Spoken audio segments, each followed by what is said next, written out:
casualty. She then asks the casualty what is wrong and if there is any pain. If there is pain, she asks the location of the pain. She then looks for signs of any bleeding, deformity of the limbs, inflammation, swelling and redness. She then touches the injury to see if there's any heat, tenderness, loss or change of sensitivity and pain. Going on to active movement, she'll ask the casualty to move the injured area if possible and go through all the different ranges of movement.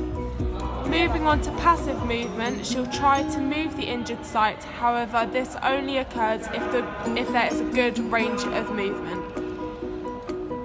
If there's no pain during the ranges of movement, the first aider uses resisted movements to assess further loss of function. So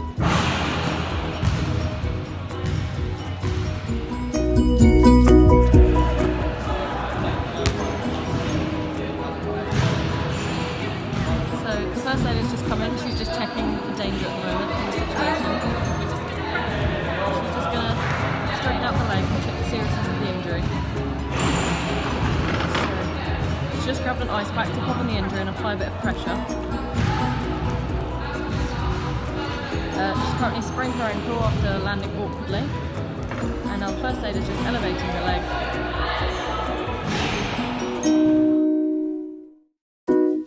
The injury for the third time. It seems to be that Nina has a broken leg.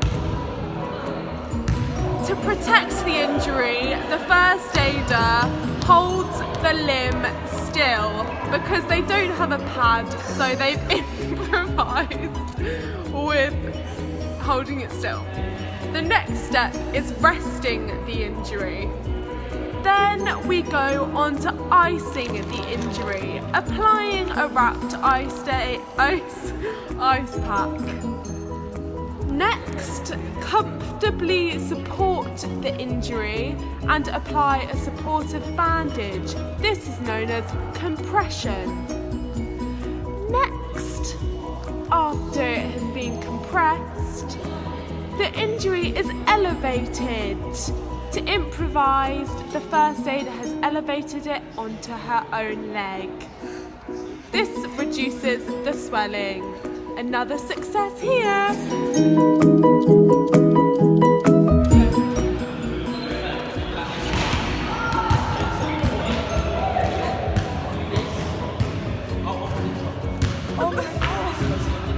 So the first aider will assess the cut and see if there's anything in it. If there is something in it, they will leave it in. However, in this one, there's not. They'll apply pressure and wrap the bandage around the wound, ensuring that pressure is still being applied.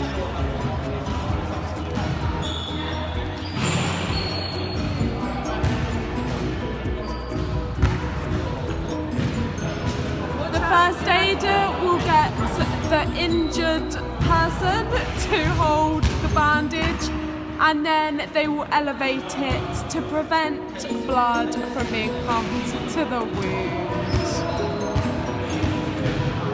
Just keep that pressure on. Success from the first aider. Another one received.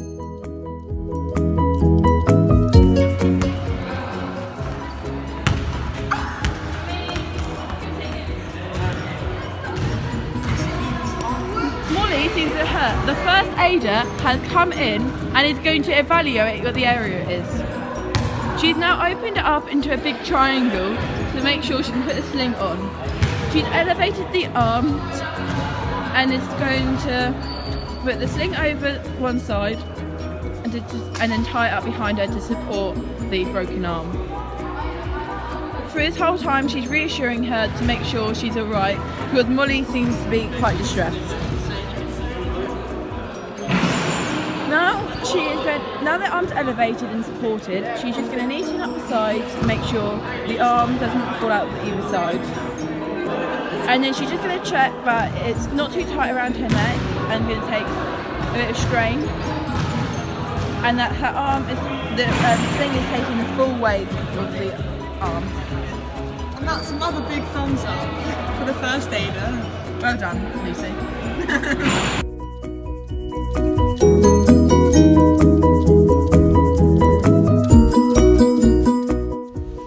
Dr. ABC checks after a head injury if there is any danger in the surrounding area. It then goes through response, so if there is no response from the patient, it goes through to send help. However, if there is response, you will need to make them comfortable and monitor responses. After sending for help by either calling 999 for an ambulance or asking someone else to make the call. You then need to check the airways, open the mouth, and if there is anything present, it needs to be removed, placing into a recovery position to clear the airways. Check for breathing by looking, listening and feeling. If the breathing is not normal, you need to carry out CPR. However, if it is normal, they are placed in a recovery position and breathing is monitored. Starting CPR with 30 chest compressions and 2 breaths, continuing CPR until help arrives. A defibrillator can also be used and following the voice prompts on the machine.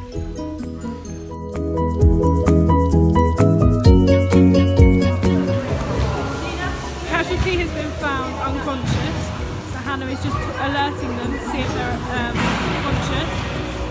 She's now putting her into the recovery position, getting her onto one side. Places her hands by her face, able to support her, and then pulls her over. She's now checking her airways and lifting her chin to make sure that she is okay when she comes back around.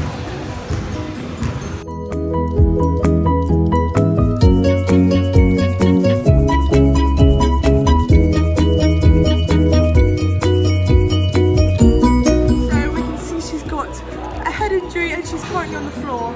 So the first aider is approaching and she checks for a response. Luckily we have one this time. So she sits the casualty up, all seems to be okay, and now she will proceed to treat the casualty for a head injury, which isn't too serious. She applies an ice pack and pressure to where the impact was on the head. And she also wraps a bandage around the head just to keep the ice pack in place and applies some pressure to the area. So while this is happening, she's being very reassuring to the casualty. For example, you're okay. You're doing great. Keep up the positivity. The injury is not too bad and you will recover from this. And the casualty seems to be quite happy and will make a full recovery from this. The first aider has done very well here. Big thumbs up. Congratulations!